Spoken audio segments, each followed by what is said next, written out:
The Syrian government fell overnight, a stunning end to the more than 50-year rule of the Assad family as rebels claimed Damascus.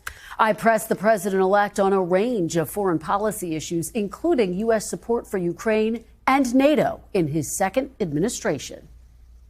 Should Ukraine prepare for less aid from the United States after you're sworn into office? Yeah, probably.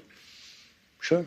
You said you can end the war in 24 hours. You've even said you want to try to end it before you're sworn into office. You're actively trying to? I am. Have you talked to President Putin? No, I have not. You haven't talked to President Putin No, since you've been elected? No. Well, I don't want to say that, but I haven't spoken to him recently. So you've spoken to President Putin since you've been elected? I don't want to say that. I don't want to say anything about that because I don't want to do anything that could impede the negotiation. But you I want to stop talked it. about Let me the tell you what I have other talked about. Let me okay. tell you. There are people being killed in that war at levels that nobody's ever seen before.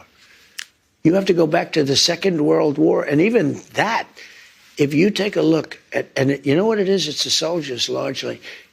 The cities have been emptied out and demolished. The country has been demolished. If I won that election, which you know how I feel about it, I won't get into it because we don't need to start that argument. I think it's an easy argument. It was really proven even more conclusively by the win that I had on this one. But you did go to court, sir. Well, that's your opinion, but okay. I disagree with it. Had I kept control, number one, Israel wouldn't have happened. Number two, Ukraine would have never happened. It would have never happened, Ukraine, Russia. But the number of people that are being killed, soldiers, young, beautiful soldiers, hundreds of thousands of people are being killed. And, you know, it's very interesting. It's level, totally level. The battlefields, totally level. You know what's happening? Yeah. The only thing that stops a bullet, you know what it is a body, a human body.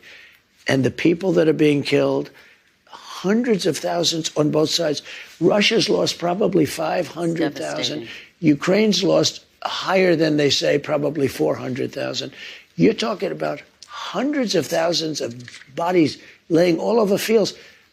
It's the stupidest thing I've ever seen, and it should have never been allowed to happen.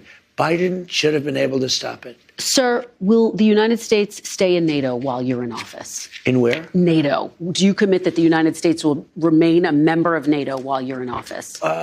Again, they have to pay their bills. If they pay their bills, absolutely. But not if they don't pay their bills. But NATO's taken advantage of us because we were look, two things. Number one, they take advantage of us on trade, meaning the European nations, okay, like terrible. They don't take our cars. They don't take our food product. They don't take anything. They take, it's a disgrace. And on top of that, we defend them. So it's a double whammy. So let me just tell you, I was able to get hundreds of billions of dollars put into NATO just by a tough attitude. I said to the countries, I'm not going to protect you unless you pay. And they started paying.